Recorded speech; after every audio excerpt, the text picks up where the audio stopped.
Hello everybody and welcome to another installment of my weekly series where we go through hero packs to try to give some perspective for new players, understand the 15 cards that come into the pack, understand the obligation, the Nemesis kit, and also look at an example deck just to understand you enjoy them and you want to know what can I do with this character, with what packs do I need to pick up to kind of maximize this character and, make a solid step forward. So today we've got Peter Porker, aka Spider-Ham. He's a 5 recovery alter ego with the Tune and Civilian trait, and the ability Tune Power response after you make a basic recovery, place 1 Tune counter on Peter Porker. He's got 6 hand size and 12 hit points. And yeah, right off the bat, without even getting into the other side of the card, you already have a sense of what's going to be important here, and that is the tune counters, which we will see how they work as a secondary currency as we explore the character more. What I will say right up front, there's a lot of talk of what is the most powerful hero in the game, and I do think that Spider-Ham deserves to be in the top 5 discussion of most powerful hero in the game. But I will say that he is the hero that is in that status, that is part of that conversation, that I have the most fun with. I do wholeheartedly enjoy playing with Spider-Ham to the point where hopefully that means that I'll be able to go in depth on some of these cards and really give you the best encapsulation that goes above and beyond what I normally do. But let's get talking about the other side real quick.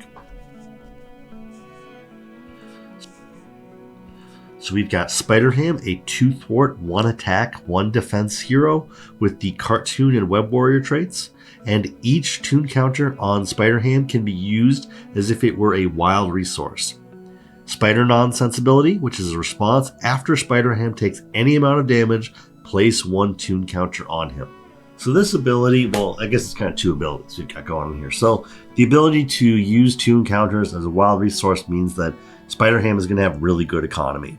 The way that he generates it, by taking damage, and obviously on the other side by making base recoveries, means that Spider-Ham is in this very kind of niche area where he's looking to take some damage. He's looking to take, in fact, 1 damage.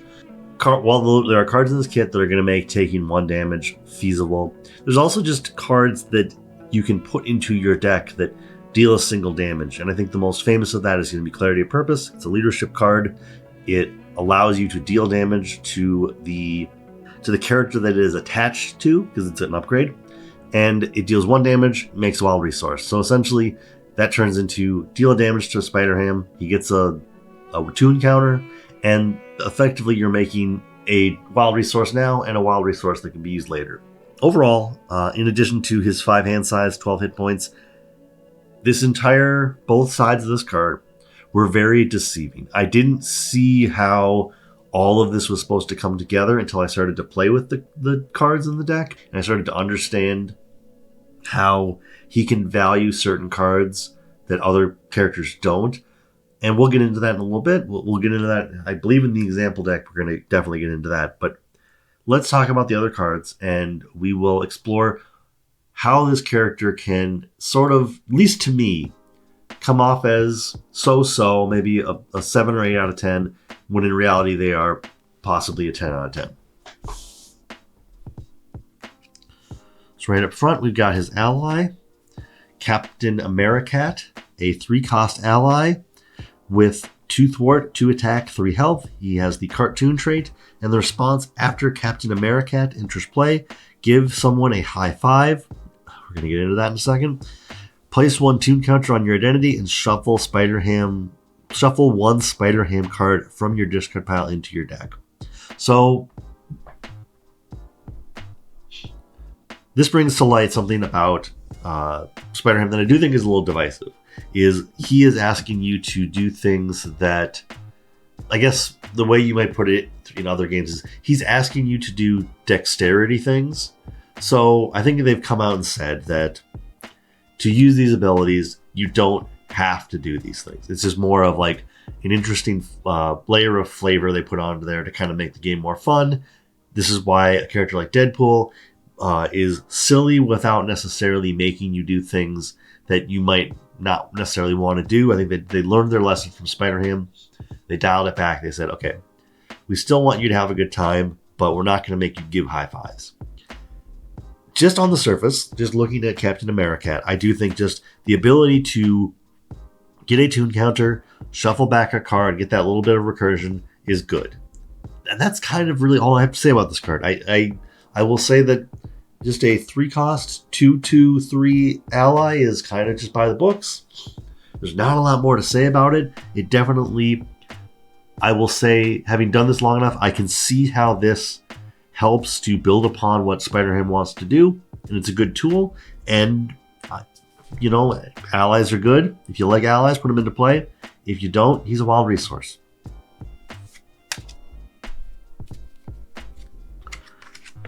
Then we've got 3 copies of Swinging Web Pig, a 3-cost event, cartoon attack traded with the hero action attack, deal 6 damage to an enemy, confuse that enemy. Very frequently we'll see something like this where you deal X amount of damage and you stun the enemy. And this one confusing, I think one of the things that I really enjoyed about exploring Spider-Ham when I first got him was that he felt different than other characters. Like I said, I would normally expect that he would do this and you would stun the enemy. But in this case, you confuse the enemy, which allows you time to go down and heal up because you are taking that incremental damage. You're getting a chance to deal some damage and then safely go down to Alter Ego. You don't have to worry about the villain scheming. That little tweak, that little change to how this card works was fascinating to me once I recognized that that's what was going on. Additionally, just 3 for 6 is not great, but I do think that the added layer of you can now go to Alter Ego is strong enough that I'm okay with the trade-off. A lot of people will say that at 3 you should be dealing 7 or 8 damage. This is under that curve, but I'm fine with it because it adds an extra layer of context to what Spider-Ham is able to do.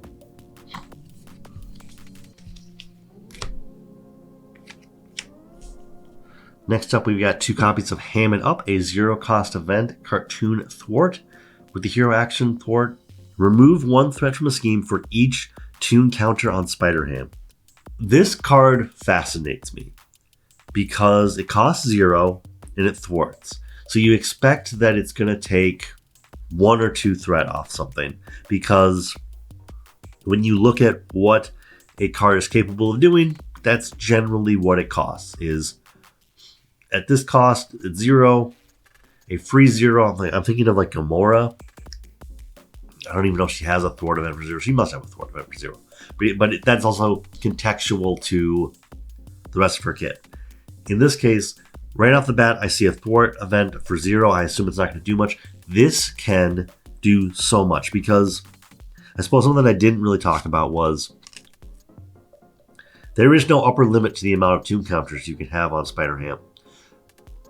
Realistically, there is, because you're probably going to be using tune counters up to pay for things, but Ham It Up could very well remove 7 threat for 0. It's very possible. I think I've probably done 5, 6. I may have done 7 or 8 before, but this is a really, really good card, especially if you're playing the deck optimally. And I do think that one of the things that can make Spider-Ham a little bit hard to wrap your mind around is the fact that you are trained to some degree to not take damage. And Spider-Ham kind of gives you a benefit for bucking that trend by saying, I'm going to take some damage.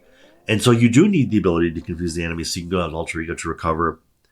But that also results in you getting paid off in the fact that a 0-cost event can go wildly above curve. And that is just great. It's hard for me to say anything negative about that, because this can be really shallow where you get it and it doesn't do anything. It's going to remove 1 or 2 threat. But the times when it's really firing all cylinders, you are the savior of the table.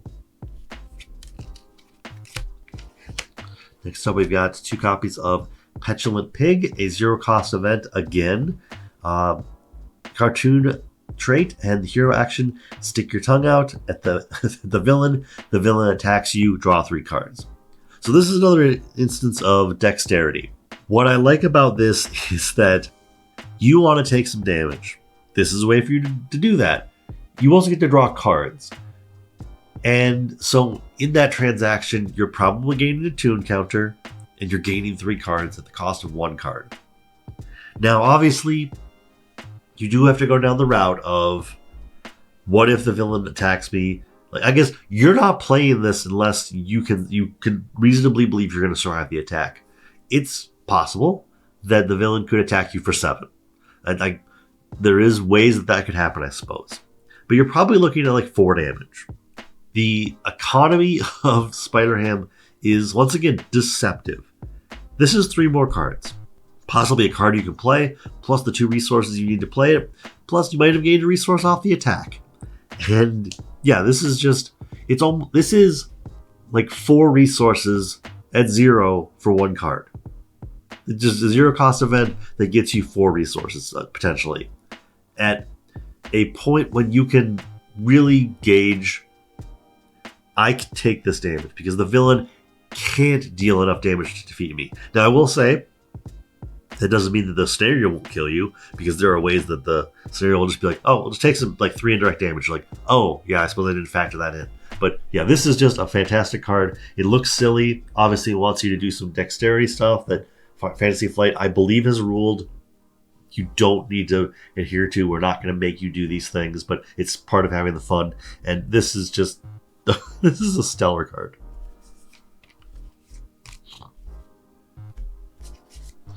Next up, we've got 2 copies of Cartoon Physics, a 1-cost upgrade. An upgrade is very important. I played this as an event for the first couple games I played with Spider-Ham. So it is a 1-cost upgrade with the cartoon and superpower traits, and an interrupt of, when your identity would take any amount of damage, discard this card, muzzle your body, and prevent all but 1 of that damage. So this might be my favorite card.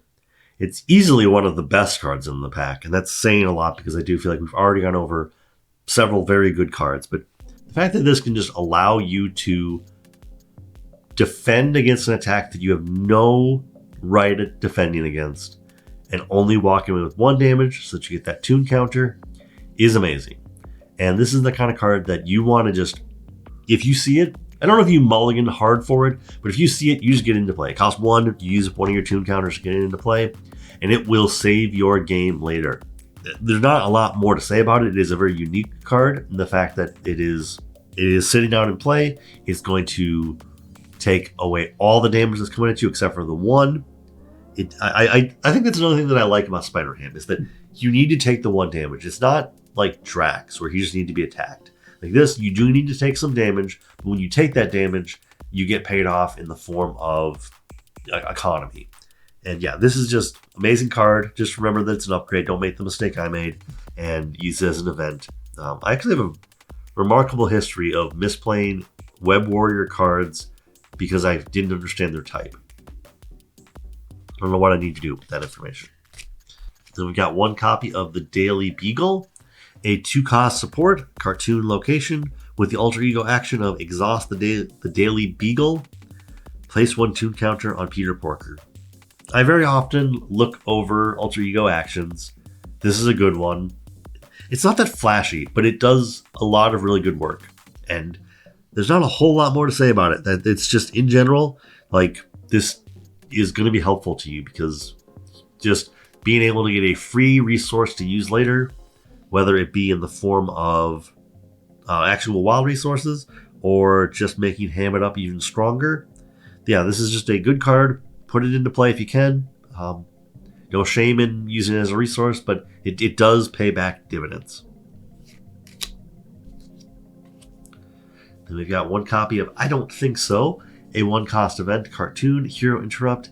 When you reveal a card from the encounter deck, remove 1 tune counter from Spider-Ham, say, I don't think so, in your best Spider-Ham voice, cancel that effect on that card and discard it. So this is a nice way to just cancel out a card. You're not going to get another one using up 1 tune counter, which this is maybe the 1 card where I have been failed to play it because I didn't have a tune counter.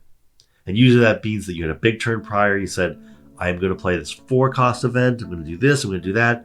And then you're maybe a little gun shy. You don't want to take the damage. And suddenly you don't have that 1 tune counter to just blank out an encounter card. Although I suppose if you have this card in your hand, you're going to go, oh, well, I should find a way to get a tune counter ASAP. But either way, this is the one card that I failed to use properly because I just didn't have the tune counter when I wanted to. I think part of that comes down to the fact that I am not great at being prepared to cancel cards. That's just not the way that I automatically think about handling the encounter deck. And you should keep that in mind, that you have the ability to say no to the encounter deck every once in a while, and you should take advantage of that when you can.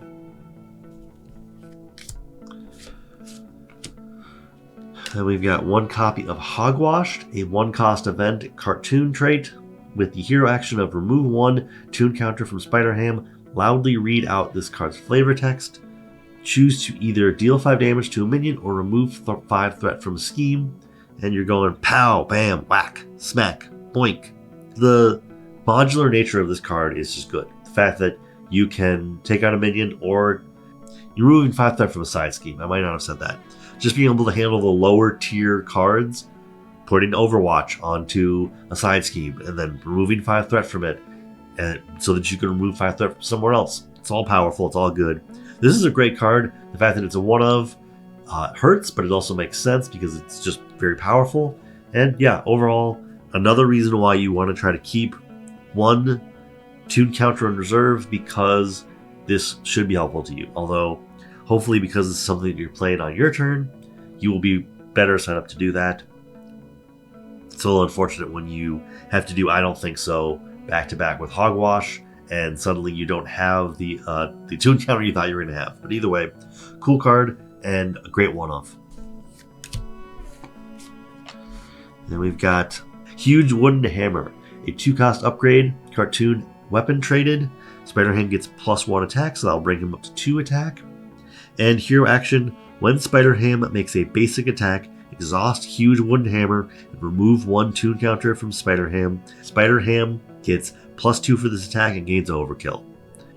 A repeatable, what's that called? A hand cannon is a great repeatable hand cannon. Taking Spider-Ham from 1 attack, bumping him up to 2, bumping him up to 4 with Overkill is great. And the cost of 1 tune counter, I mean, I think I kind of set this up at the beginning, but like the tune counters are his economy, obviously. But they're more than just wilds. The bonus is that they're a wild resource, but they are the economy of you take some damage and you get to dole out a lot of damage with a wooden hammer. Like, that's just cool. Overall, I'm a really big fan of this upgrade and the next upgrade we're about to talk about, just because Spider-Ham is powerful, but I do think that he comes with a lot of meaningful choices you need to make, and I think that just makes him a better hero. Is you take this basic idea and you put in a bunch of flowcharts. Okay, do I want to use the 2 counter here because then I won't be able to use it here? Oh, but if I use it here, I can play out this event, which will do this, this, that, this, and that. And oh, I can play this 0-cost event that'll get an attack in, so I can get another tune counter, but I'll draw 3 more cards. Like, there is just so much choice to be had, and it's the kind of choice that I can understand. There are choices that you have to make with other heroes, like Psylocke, like even to some extent Spider, where it's just above my head, but this is on the level of my understanding, and it makes me feel really smart when I do the right thing. Last card in the kit is Organic Webbing. Let's just take a second to appreciate the art here. I really like this art. There's just something cool about it. It is a 2-cost upgrade, cartoon superpower. It gives Spider-Ham +1 board, so 3 thwart when he has this out, naturally. And then hero action, exhaust the Organic Webbing and remove 1 tune counter from Spider-Ham. Ready Spider-Ham, he gains the aerial trait until the end of the phase. Yeah, this is just good. I mean, being able to ready up, even if you're not using it for the thwarting, just being able to ready up and get that additional thing. You can get aerial. I have not done any kind of like aerial stuff with Spider-Ham, but you know what I do appreciate? This stays in play. I guess I gain aerial till the end of the phase, but this will still be here next turn for me to do it again. The art on this card, the ability to just have a ready, a permanent that permanent might be the wrong terminology here. Having an upgrade, a card that sits in play, that readies up your hero, is great because so many other heroes are dependent on events to ready them, whereas Spider-Ham just can do it with an upgrade. Even looking at this kit, I just feel like they were cooking with Spider-Ham. But let's go look at the example deck real quick, and then we will wrap everything up. All right, and here we are with another example deck. This one built by Abysmal, who has been so kind as to really establish a good list and a good parameters for building in this 4-pack challenge. And I do have to agree with them, because for a while I was being very stingent that it was literally 4 packs required. But I do think that taking into mind that you're going to have the core set, you're going to have the hero that we're talking about, and it should just be 4 packs in addition to the core set, because you're going to cover a lot of bases anyway. But we're looking at a leadership deck today, and a leadership deck that I will say, having put in my licks in with leadership, this is a very natural place to start. But I was impressed by what I saw here, just because I do think that they are, well, first of all, where was the results here? That they played against Expert Magneto and only lost once. The only reason why I would only lose to Expert Magneto once is because I only tried once, but he got 1 loss and 6 victories. So this deck must be cooking, because I can't. If I played against Magneto 7 times, I would have lost 5 of those times, I imagine. I'm not great against some of those end boss villains. But let's take a look at the deck. So we've got Captain Americat, we've got Ghost Spider, who has grown to be pretty much a staple card during the Web Warrior era. She just comes into play when she leaves. You can only play it as a Web Warrior. You get that one thwart, 2 attack ally for 3 health for 3. You can only play it for your Web Warrior. And when she leaves play, you go get an identity specific event and add it to your hand. So this is just a really strong basic ally that, if you're playing with a Web Warrior, or you're playing a way to put Web Warrior cards into play, like you have the Web of Life and Destiny, which we'll get to in a second, in your Tony Stark deck or in your Nova deck. Like, she's just a good way to get that identity specific event. And I wish we had more allies like this. I think it would probably become a little too overpowered if there was just a ally in every single major aspect, or every major team, like an Avengers plus a Guardian plus a X-Men and an X-Force. Like, it would get a little out of hand, but this is such a powerful ally, and if you can play it, you play it. Then we've got Maria Hill, who is just a good leadership ally to have. If you're playing a multiplayer, you can draw a card. Everybody gets to draw a card. If it's just you're paying 2, you're replacing one of those cards with another card. Just really good, and especially with the limited card pool, a easy ally to use. Then we've got Nick Fury, who I would imagine everybody's aware of. Not a card that I put into every single deck, but definitely with a smaller card pool, you're going to do it. And me not putting it into a deck is probably me not playing the game properly. I will say one of the mistakes I've made with him and Professor X is that I will say, I can stay in hero form because I have Nick Fury. And I really ought to just go to Alter Ego. Yes, you're going to lose Nick Fury for nothing, but you've already done something. You maybe thwarted for 4. Maybe you attacked for 2 and drew 3 cards. Maybe you dealt 4 damage and then attacked for 2 and took out a 6 health enemy.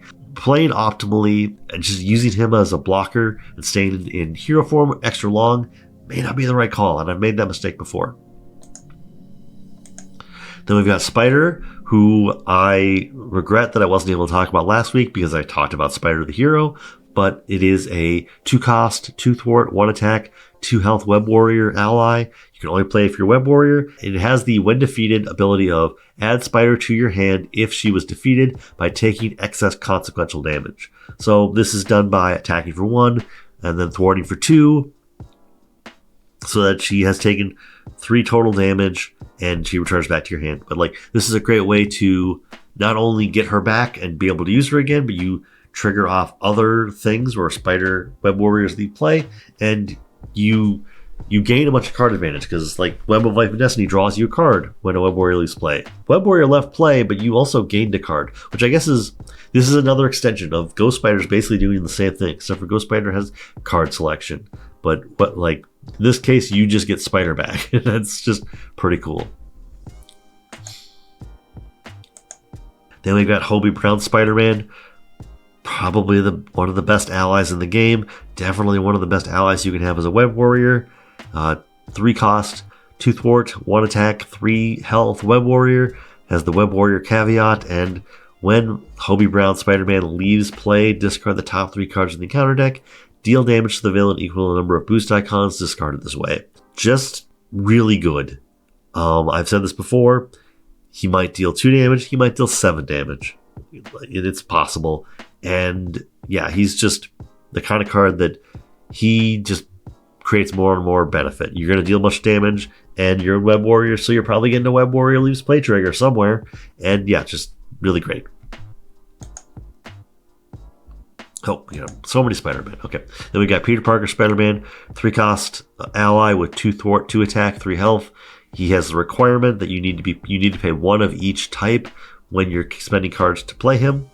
And response after Web Warrior. After Spider-Man attacks or thwarts, choose another Web Warrior character, ready that character. Just like Spider, this is a nice way to ready up Spider-Ham. This is a nice way to power through Hobie Brown or through Spider, SPDR, and just get to the point where you can burn through them super quick and get the card advantage off them right away. Yeah, just a good card to have around. Then there is Dr. Octavius, the Spider-Man, Otto Octavius Spider-Man, 2 cost ally with 1 thwart, 2 attack, 2 health, Web Warrior caveat, and after you play Spider-Man from your hand, ready an upgrade you control. If that upgrade was a tech trait, draw a card. And I don't remember if there is a whole bunch upgrade. None of the upgrades are text, so you're not going to draw the card. But frankly, being able to ready up Clarity of Purpose, which we'll get into, is great. Being able to ready up his other upgrades is great. Like, this is just a nice basic ally to have that's going to be doing you a lot of good. In fact, well, that's going to be gone. But this is you exhaust. So you would be able to get more use out of the hammer and the organic webbing, which is just good. Then we got Across the Spider-Verse, 2 cost event. I think we've talked about this before. Max 1 per deck. And hero action, exhaust a Web Warrior you control. Search your discard pile for a Web Warrior ally and put it into play. Then choose a player. That player may spend 3 resources of any type to repeat this ability. So just a nice way to get back Gwen, a nice way to get back Hobie. If you happen to have lost Spider in a way that was not consequential damage, to get him back or to get her back. This is a good card. I do not frequently get use out of the second part where you can do this ability again or repeat the process. But I think in a game where you're playing with a bunch of Web Warrior heroes, this would be great because then you can just choose your buddy who hasn't used up their resources and they can just also benefit from this. First Aid, which I do think is just a result of the smaller card pool, but being able to heal 2 damage for 1 is good. Spider-Ham does appreciate that because he is taking damage. So this is a card that I think would end up in the deck most times, but I think contextually, based on the aspect I'm in, this is the kind of card that gets cut. Although this is one of those cards that contextually within Spider-Ham has more value than it does in other heroes. So I don't want to say that this is not a card that you wouldn't want to have, even if you were with a larger card pool. This is just a cool card. Get Ready, a 0 cost event, ready an ally. So yeah, just everything I said about Peter Parker Spider-Man can be included here. Just getting that extra ready means that you can burn through Spider. You can burn through Web Warriors faster than kind of intended, or you can just get more use out of those allies quicker. And when you're racing against the clock, a 0 cost event that can change the math slightly is going to be helpful. Make the Call, which I believe down here, Abysmal was kind enough to point out that you want to aim at Nick Fury, Spider-Man Peter Parker, and Ghost Spider, which I would agree with. I'm trying to think. Okay, either way. But yes, I would agree. This allows you to get around the requirements for Peter Parker Spider-Man, but just a zero-cost event where you can pay the printed cost of an ally. Once again, avoiding the requirements. This also does, I believe it avoids the Web Warrior trait. Not that it matters here, but I think it does. And I think the reason why it avoids that caveat is this is play only if you control a Web Warrior, whereas Make the Call is not, you are putting it into play. You are not playing the card. So that's how this can get around that, because you're playing Make the Call, and Make the Call is putting an ally into play. Build support, which... Oh, actually there are a healthy amount of supports in here. Sometimes I find myself wanting to put this into a deck, and then I realize that I have 2 supports, and it might not. One of them might even cost 4, so it might not even be worth it. But build support, a player side scheme that costs 1, comes into play with 3 threat per player, and victory 0, because obviously they don't want you to recur this a bunch. And each player, when defeated, each player may search their deck and discard pile for a support that costs 3 or less and put it into play. Then you shuffle your deck because you searched your deck. Call for backup. Another really good side scheme with 3 threat per player, costs 1, and when defeated, each player may search their deck and discard pile for any ally and put it into play. Once again, this is another way to get around that caveat. It's another way to get around requirement because you're just putting it into play. And Spider-Ham, for the most part, I think. Side schemes are not necessarily the best for him because Ham It Up may not be able to take them out in one shot, and he might not be able to naturally remove the 3 threat right away. But if you put this into play, and you just know that in the next turn or 2 you're going to be able to put your focus on this and just get an extra ally, that ally is going to pay off dividends. So yeah, this is a good card. And then Superpower Training, the other card that I frequently want to use, and then I realize that, oh, this hero doesn't come with a lot of upgrades. But Superpower Training, 1 cost side scheme, player side scheme with threat of 3 per player, victory 0 again, and when defeated, each player may When defeated, each player may search their deck and discard pile for an identity-specific upgrade and put it into play. Yeah, just love it. It is really good, and with him, with Spider-Ham, the upgrades he has are, like I said, they're really cooking, and you're gonna want them in play. And I think even, yeah, Cartoon Physics is an upgrade, so you're gonna want to use this because you already want the hammer, you want the organic webbing, but being able to summon out Cartoon Physics when you need it is great because there's only 2 copies, and I would love to have that in play as much as possible. Got your general resources, got Helicarrier, which just reduces the cost of a card by 1 for a player. This is great. It's great to have in multiplayer. It's great to have in solo, and his cards kind of cost low enough that, for the most part, I don't know that he has. Okay, that costs 2. It costs 3. Yeah, I mean, you are reducing it. This isn't deft focus where you need to focus on if it's a superpower. Either way, yeah, Helicarrier, just a good card. A team building exercise, which I'm surprised I haven't talked about. 2 cost support, and it basically does what Helicarrier does, but only for cards that share a trait. This is great in Spider-Ham because Web Warrior and Cartoon's all over all of his cards. This is also the kind of card that is, oh god, where did I use this? Oh, in Ant-Man. Ant-Man being able to use this to take advantage of whether he's in giant or tiny form is super great. But yeah, team building exercise, cheap support that just, does the work. Web of Life and Destiny, 3 cost support, can be free if you are playing with a Web Warrior, and if your identity has the Web Warrior, and response after a Web Warrior ally leaves play, choose a player, that player draws a card. Notably, this does not exhaust, so this is just whenever a Web Warrior leaves play, somebody gets to draw a card, and that takes cards like Ghost Spider and Hobie Brown and SPDR, and just makes the deck feel so like it's just so on fire.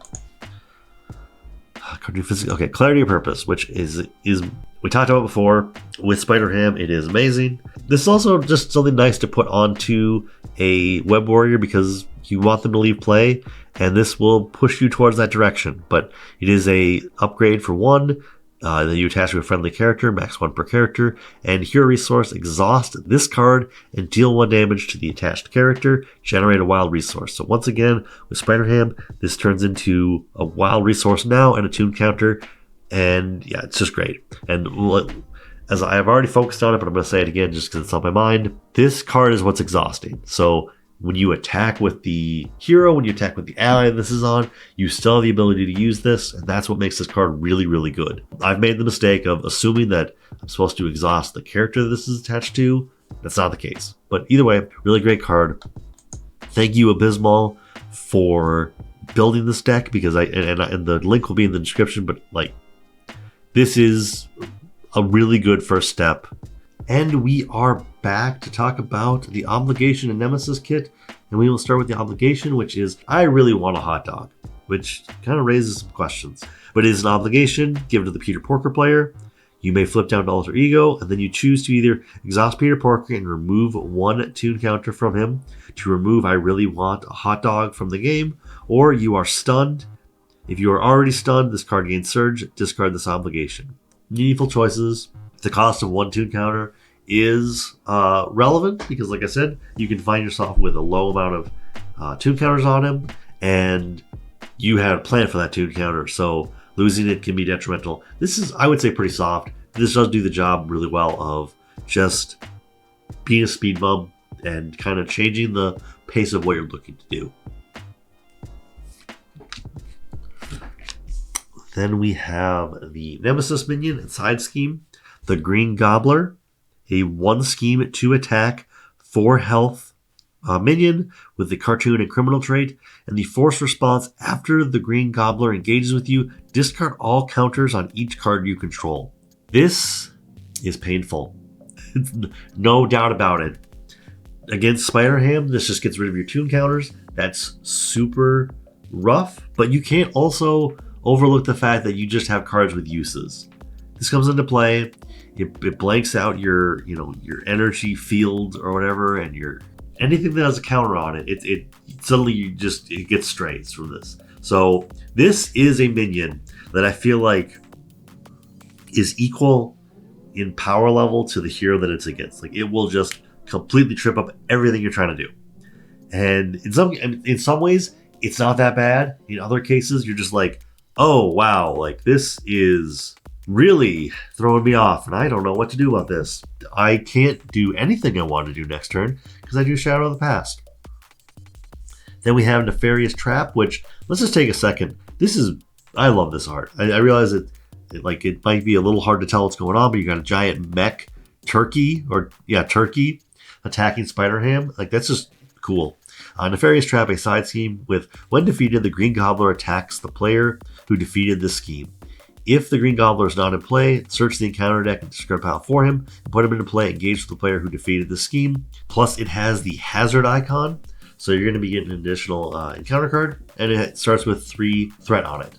This is rough. This is one where I want to take this out first, because getting an attack from the Green Gobbler is one thing, but if you've already defeated him and this calls him back into play, and suddenly, whether it's you, the Spider-Ham player, or your buddy who's playing something else, suddenly they lose all their counters, like, that's a consequence of defeating this side scheme that you might not have been taken into consideration. And I would even say that this isn't the worst side scheme in the world. Yes, taking an extra encounter card is rough. There are times when that can easily overwhelm a table, but this might be a fairly soft side scheme that you just address when you can address it. I would say both these cards, the threat is not them being on the board. The threat is that what they do either when they enter or when they leave. It's just something to keep in mind as you're navigating through the game with Spider-Ham. Then we've got 2 copies of Feast on This. Once again, give this artist like their flowers. This is beautiful art. But Feast on This is a treachery with, when revealed, take 2 damage. You are confused. If you are already confused, this card gains Surge. Now this is not too bad. 2 damage is easy to overlook. You can kind of sit there and be like, I've leveled out at 2. then suddenly Feast on This comes out, and suddenly you're defeated. I do feel like the confused part is rough because taking damage combined with making it harder to mitigate schemes can be a rough combination. But overall, this is just another thing to keep in mind. I mean, it adds to the number of things you need to keep in mind, because taking 2 damage is not something to be overlooked, but at the same time, this is something you're going to cross that bridge when you get to it. You're going to have hit Shadow of the Past. This is going to be somewhere in the encounter deck. You kind of just need to account for it. But overall, you probably would like to end turns with more than 2 health anyway, so take it where you can.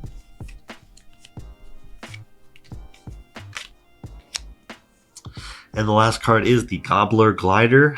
It's an attachment with Surge attached to the green Gobbler. If you cannot attach to a minion, attached minion gains the aerial trait and +1 scheme, +1 attack. So this is pretty basic. Hopefully, if this gets attached to the green Gobbler or it gets attached to any minion, hopefully just a speed bump.